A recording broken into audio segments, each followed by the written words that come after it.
아나운서께서 당장 내일 PPT로 발표하실 수 있는 수준을 딱 3분 안에 만들어 드릴 수 있어요. 안 되라 이상하게 나와라. 다 했습니다. 극단적으로 말씀드리면 시간이 99% 줍니다. 놀라운 건 아직도 이게 무료예요. 제가 최근에 제일 많이 쓰는 도구는 이겁니다.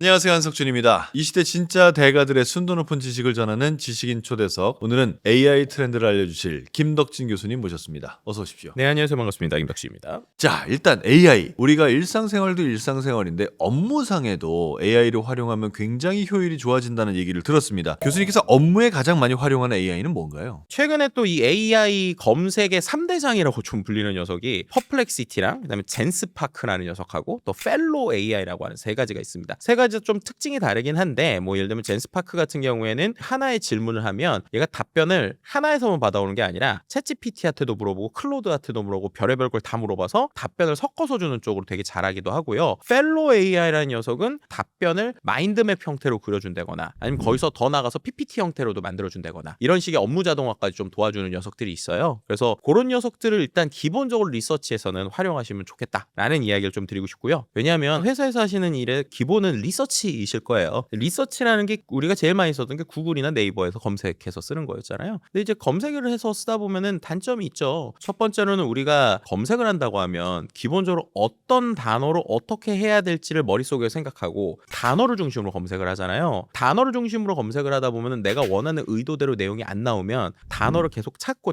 찾아야 되는 게 있죠. 두 번째는 검색을 한다고 하더라도 얘가 정답을 주는 게 아니라 링크들을 주니까 눌러보고 확인을 해야 되잖아요. 그럼 거기서 보내는 시간이 상당히 오래 걸리죠. 근데 최근에 나오는 AI 도구들은 그냥 내가 궁금한 거를 그대로 AI한테 질문을 하면 그 내용을 거꾸로 분석을 해서 검색 엔진에 단어로 쪼개서 내용들을 넣어주고요. 그 다음에 그 결과들을 본인이 링크를 누르면서 찾아보고요. 찾아본 거를 갖고 다시 요약을 해줍니다. 그렇게 되니까 실제로 우리가 리서치를 할 때 시간을 상당히 줄일 수가 있고 그 다음에 또 상당히 놀라운 거는 단순히 그렇게 끝나는 게 아니라 검색한 사람이 궁금해할 만한 내용을 또 이어서 찾을 수 있게 연관 질문을 계속 주거든요. 그럼 그걸 통해 가지고 기본적으로 제가 원하는 기본적인 자료를 찾을 때 이때 이제는 리서치에서는 제일 많이 쓰죠. 그 다음에 이제 많은 분들이 고민을 하시는 영역이 파워포인트가 아닐까 싶어요. 한번 생각을 해볼게요. 한석준 아나운서께서도 이제 외부 강연 많이 하시잖아요. 근데 외부 강연 할 때 내가 완벽하게 발표를 해야 될 때도 있지만 어느 정도 키워드 수준만 띄워져 있으면 발표를 하거나 이야기하는 수준으로 만들기만 해도 충분한 수준이 있잖아요. 저는 주로 그렇게 합니다. 네, 그럴 때 그냥 내가 키워드만 넣어주면 딸깍하고 바로 PPT가 나오는 녀석이 있어요. 네. 감마라는 도구가 있거든요. 키워드만 넣어주면 얘가 한 10장에서 12장짜리 PPT를 아주 예쁘게 자동으로 만들어줍니다. 그래서 그 녀석 하나가 있고요. 두 번째로 이제 저 같은 경우에는 조금 컨설팅 보고서를 쓰거나 디테일한 내용들을 많이 써야 돼서 내용 자체를 PPT로 AI한테 맡기지는 잘 않아요. 근데 두세 줄 정도 쓴 문장을 멋진 구조와 도식화로 만드는데 이 도식화 만드는 게 오히려 더 오래 걸릴 때가 있거든요. 요즘에 제가 잘 쓰는 앱인데 netkin.ai라는 도구입니다. 도식화를 또 끝내주게 만들어주는 앱이 하나 있습니다. 그래서 그 도구 좀 많이 쓰고요. 그 다음에 또 하나 더 설명을 드리면 뭘 얘기하실 때마다 생각을 하세요. 이렇게 너무 많이 써가지고 생각도 잘 안 나나 봐요.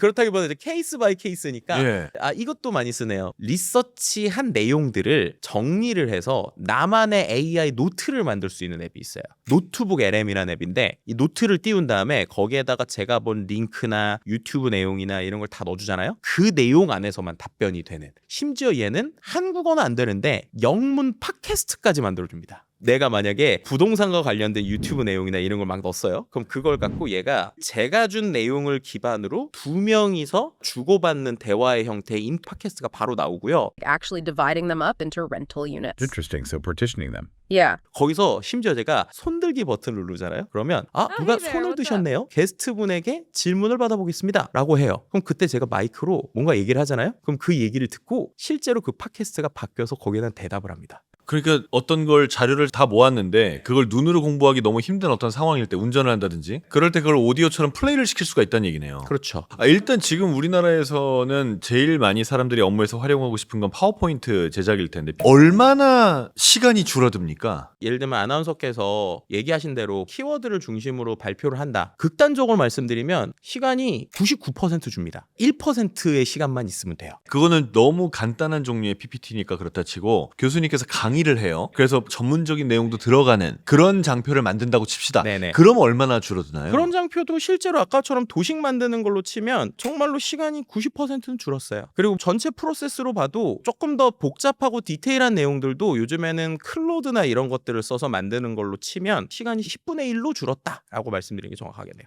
한번 보시죠. 예를 들면 이것도 볼 수 있습니까? 그럼요. 네. 바로 되니까. 바로 된대. 뭐가 또 바로 돼요? 지금 예를 들면 아나운서께서 당장 내일 PPT로 발표하실 수 있는 수준을 제가 딱 3분 안에 만들어 드릴 수 있어요. 네, 정말이에요. 간말을 갖고 생성을 누른 다음에 PPT를 10장짜리를 만들어 달라고 해보고 자, 어떤 내용으로 PPT를 만들까요? 보통 강의하시는 내용 한번. 좋은 대화를 위해서 대화를 잘하는 법. 자, 좋은 대화를 위한 대화를 잘하는 방법. 제가 썼어요. 개요 생성 누를게요. 그럼 얘가 하지 마라.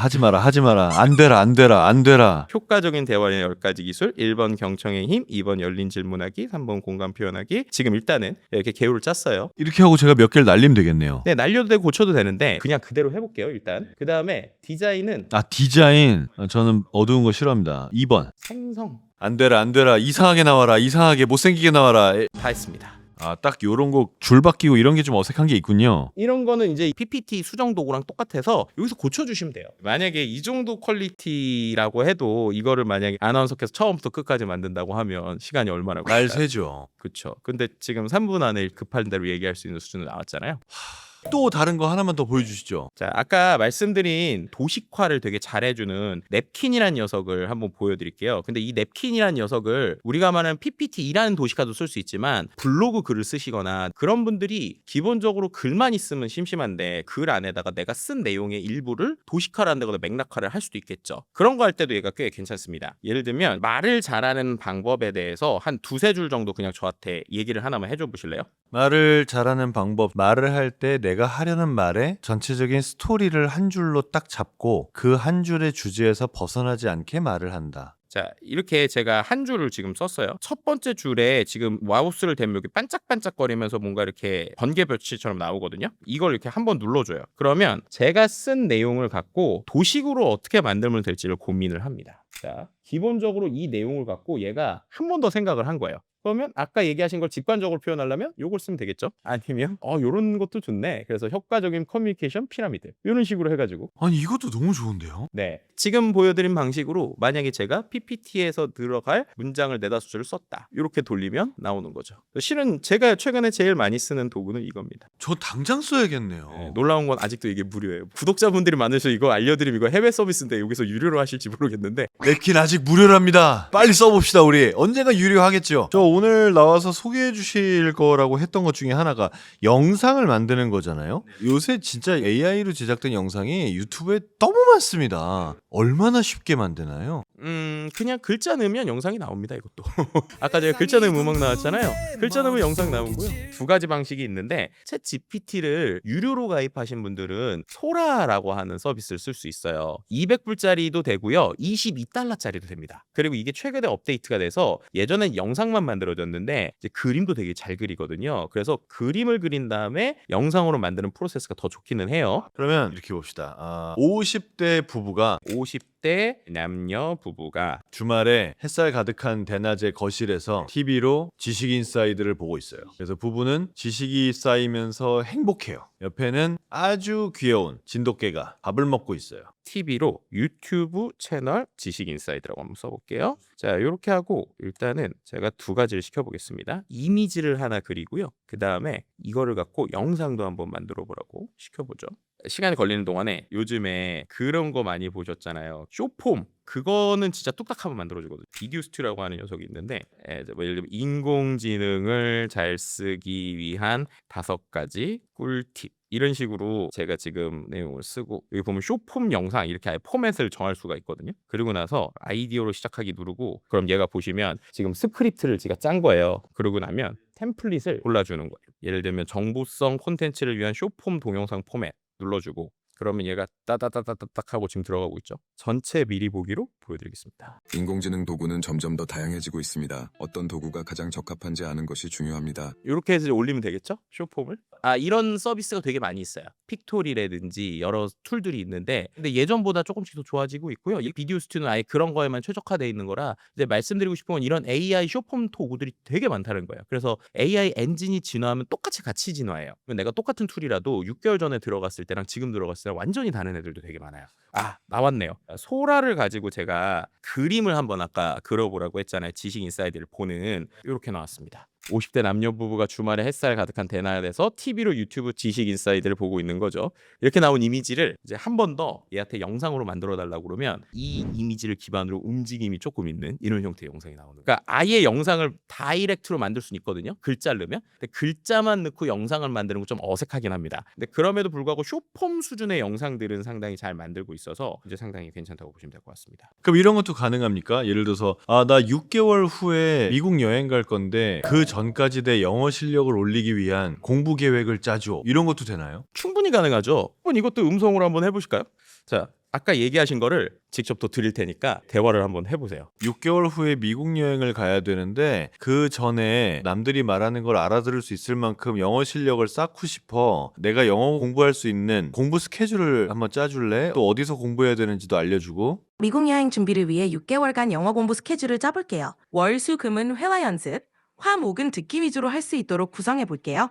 그러면 실제로 내가 6개월 동안 영어 공부를 하긴 할 건데 너 챗GPT랑도 좀 하고 싶거든? 그러니까 지금 1일차라고 생각하고 내가 6개월 동안 여행을 준비하는 영어를 첫날 너랑 대화로 공부한다면 어떤 내용 공부하면 될 것 같아? 실제로 너랑 지금부터 영어 회화할 수 있게 네가 영어 선생님이 돼주고 나랑 연습을 시작해줘.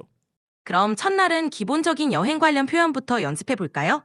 공항에서 Where is the check-in counter? 라고 물어보는 표현부터 시작해봅시다. 따라해보시겠어요? Where is the check-in counter? Perfect. Now, let's move on to another phrase. 선생님 너무 어려워요. 그 표현 말고 좀 쉬운 걸로요. 저 초등학교 1학년이라 어렵단 말이에요. 그리고 천천히요. 네, 천천히 해볼게요. 그럼 화장실이 어디에요는 영어로 Where is the restroom? 이에요. 한번 해볼까요? Where is the restroom? 잘했어요. 이번엔 조금 더 천천히. 여기까지만 해보겠습니다. 야, 되게 재밌죠. 그리고 이게 맥락이 되게 중요했던 게 보시면 제가 아나운서께서 영어를 잘하시니까 영어 대화 되잖아요. 근데 초등학생이라고 어렵다고 이게 화장실부터 얘기하잖아요. 그리고 중간에 대화할 때 영어로만 계속하는 게 아니라 영어 한국어를 섞죠. 그래서 그런 것들을 우리가 되게 얘랑 재밌게 할 수 있는 거죠. 그 영어 학원들은 앞으로 어떡하나요? 네, 근데 이제 되게 재밌는 얘기를 해드리면 이렇게 제대로 쓰시는 분들이 생각보다 없어요. 그리고 영어 학원들이 이거를 기회로 오히려 삼기도 합니다. 제일 대표적으로 스픽이라고 하는 영어 회사가 있어요. 제가 알고 있기 스픽이 되게 많은 부분이 이 챗GPT API 엔진을 활용을 합니다. 이런 게 이제 비즈니스인 거죠. 근데 만약에 생각을 해보시면 그때 원어민들을 다 이제 섭외를 해서 원어민 영어 회화를 한다. 그러면 그게 섭외 비용도 많이 들고 그리고 또 원어민들이 잘 전화 대화를 하는지 퀄리티 관리도 안 되고 이럴 수 있잖아요. 그런데 이러한 챗GPT 같은 엔진을 기반으로 그런 비즈니스를 생각을 하신다면 제가 지금 말한 이런 프롬프트 단계를 이 챗GPT한테 다 주는 거죠. 그럼 어떤 특정 앱에 들어갔더니 이 앱에는 1단계 영어 공부하는 방법, 비행기에서 하는 방법 이런 게 텍스트로 있는 거예요. 그리고 나서 실제 대화하기를 누르면 그 대화는 외국인 원어민이 아니라 이런 AI 엔진이 거기 붙어 있는 거예요. 그럼 그 안에서 이 엔진을 가지고 이 서비스 안에서 대화를 하는 거죠. 그러니까 정확하게 표현하면 챗GPT 엔진이 들어있는 웹 서비스를 우리가 쓰면 전 막 지금 막 이렇게도 해줘 저렇게도 했지만 그런 거 없이 그냥 단계별로 쓰는 거죠. 그리고 이제 만드는 비즈니스 입장에서 생각을 하면 예전엔 그거 할 때 원어민도 엄청 많이 고용해야 됐고 퀄리티 관리도 안 됐는데 AI를 넣고 훨씬 더 저렴하게 하면서 이 API 사용료 그러니까는 이 엔진을 사용하는 비용을 주고 그 비용에다가 내 마진을 넣어서 그림을 그리면 비즈니스가 나오는 거죠. 그럼 예전보다 온라인 영어 학원이나 영어 비즈니스를 만드는 비용도 적게 들고 운영하는 비용도 적게 들면서 효율을 내고 오히려 사용자들은 내가 원어민한테는 5분 10분만 대화해야 되는데 얘는 AI니까 더 많이 대화할 수 있고 그런 식의 비즈니스가 된다는 거죠. 단 차이는 그렇게 있는 회사들이나 서비스를 하는 데들이 예전에 뭐 1000개였다면 한 100개, 10개로 줄어드는 현상은 생길 거예요. 근데 이거는 뭐랑 똑같으냐? 우리가 일타 강사라는 말이 있잖아요. 일타 강사도 오프라인 시대에서는 한 사람이 가르칠 수 있는 물리적인 한계가 있었기 때문에 아무리 잘 나가도 벌 수 있는 연봉이나 가르칠 수 있는 게 제한이 돼 있었잖아요. 근데 온라인으로 넘어오고 나서 일타 강사 한 명의 영향력이 엄청 커졌죠. 그런 정도의 변화가 또 일어난다고 보시면 되는 거예요.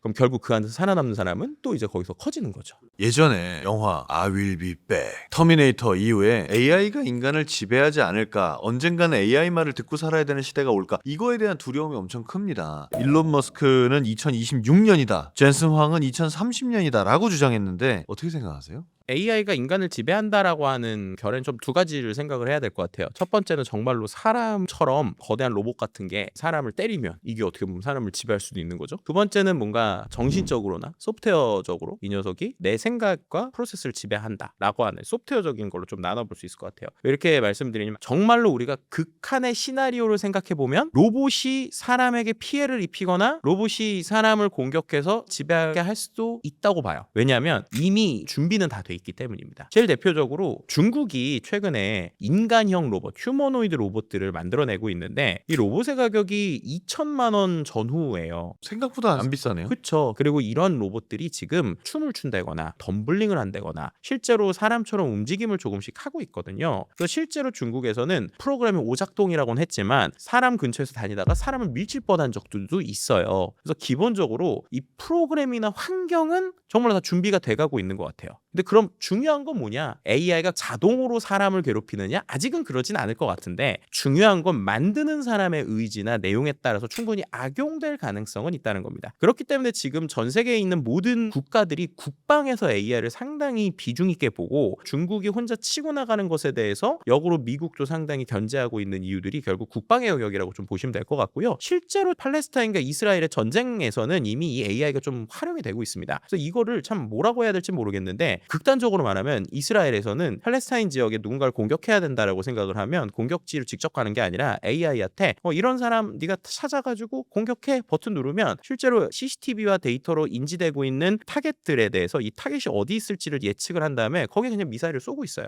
그럼 이런 것들이 어떻게 보면은 AI가 인간을 지배한다고 봐야 될 것이냐 아니면 인간이 AI를 악용해서 또 다른 인간을 지배하는 것인가 라는 것에 대해서 생각해 볼 수 있는 부분은 있는 것 같습니다. 그래서 좀 결론을 말씀드리면 AI가 직접적으로 인간을 지배할 것이냐 이거는 언제가 올지 잘 모르고 이게 올지 안 올지는 모르겠지만 분명한 거는 어떤 의도성을 가지고 있는 인간이 또 다른 인간을 지배하거나 공격하기 위해서 AI를 쓸 수 있는 건 지금도 가능하다라고 말씀드리는 게 제일 정확할 것 같네요. 노벨이 광산을 편하게 개발하려고 다이너마이트를 만들었는데 인간은 사람 죽이는 데 쓰는 거랑 똑같은 얘기네요. 그렇죠. 그러다 보니까 이제 AI에 대한 법적인 제재 이런 것들도 계속 해야 된다고 얘기를 하는데 지금의 기술의 발전 속도는 거의 모두가 뒤를 돌아보지 않고 엄청나게 달리고 있거든요. 특히나 AI 관련 빅테크 기업들의 속도를 보면 저만 해도 한 2, 3일만 다른 거 보고 있으면 갑자기 너무 빨라서 따라가기 어려울 정도로 계속 너무 달리고 있어요. 그리고 거기에서 최근에 또 딥시크나 마누스 같은 중국이 또 참전을 했잖아요. 그랬더니 작년까지는 그래도 우리가 이 기술을 속도감을 좀 조절도 하고 그리고 이 안에서 윤리적인 것도 생각하고 논의하자였는데 중국이 참전하고 났더니 유럽도 약간 어떤 식으로 변화가 됐었냐면 예전에는 우리가 미국 같은 AI 만드는 게 아무리 해도 안 될 것 같아였거든요. 근데 중국이 계속 가성비 좋고 이것에 대한 방법론들을 계속 공개를 하니까 유럽이 요즘에 약간 스탠스를 바꿔서 우리도 가능하겠네로 좀 가고 있어요. 그래서 예전에는 규제나 가이드라인에 대해서 되게 중점을 갖다가 챗GPT 같은 거 만들자라는 쪽으로 지금 바뀌고 있고 거기 투자를 하고 있거든요. 그럼 그 얘기는 결국 전 세계가 기술을 빠르게 속도감 있게 만드는 쪽에 더 집중한다는 거예요. 조금 더 있으면 정말 로봇 같은 게 빨리 오겠죠. 근데 그때 과연 우리는 AI와 함께 살아갈 수 있는 사회적 합의나 윤리적인 것들이나 정책적인 것들이 준비가 될까라고 하면 좀 걱정되는 부분이 있습니다. 그렇기 때문에 우리 모두가 좀 AI를 써보고 활용하면서 어떻게 바라봐야 될까에 대한 생각을 좀 해야 되는 시기는 사실인 것 같습니다.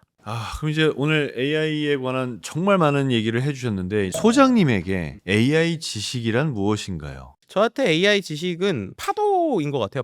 파도를 우리가 준비하지 않고 그냥 갑자기 나한테 파도가 몰려오면 되게 무섭고 도망가잖아요. 근데 제가 볼 때는 이 파도가 지금도 세긴 하지만 그 이후에 올 파도에 비해서는 아직은 잠잠한 편이라고 보거든요. 그러면 파도가 잠잠할 때 서핑을 하는 방법을 배우면 이 파도를 갖고 잘 즐길 수가 있어요. 그러면 파도가 커지더라도 우리가 이걸 보고 도망가는 게 아니라 이 안에서 우리가 뭘 하거나 함께 할 수 있는 녀석이 될 수 있거든요. 그러니까 저는 지금 계속 파도를 타고 있다고 봐요. 왜냐면 파도가 매일 다르게 커지고 있거든요. 그러니까 그나마 탈 수 있을 수준일 때 함께 타보고 연습해야 돼서 주변 사람들에 계속 같이 파도 좀 타시죠 이러고 지금 얘기하고 다니고 있는 게 제가 요즘에 하는 일인 것 같고요. 그래서 이제 제가 하는 일 IT 커뮤니케이터 뭐 이렇게 정의한 것도 어려워하는 것들 좀 쉽게 전달드리면서 같이 파도 탑시다라는 얘기들을 좀 하다 보니 저에게는 AI 지식이 좀 파도 같다 이렇게 말씀드릴 수 있을 것 같습니다. 저를 포함해서 오늘 이 영상을 보고 있는 우리 시청자 여러분들이 파도를 좀 쉽게 탈 수 있도록 계속해서 좀 설명을 해주시길 부탁을 드리겠습니다. 네, 알겠습니다. 오늘 말씀 감사합니다. 네, 감사합니다. 진짜 대가들의 순도 높은 지식을 전하는 지식인 초대석 AI에 관해서 감이 좀 많이 잡히셨습니까? 더 이상 두려워하지 말고 우리 모두 함께 파도를 타 보시죠. 오늘 여기서 인사드리겠습니다. 고맙습니다.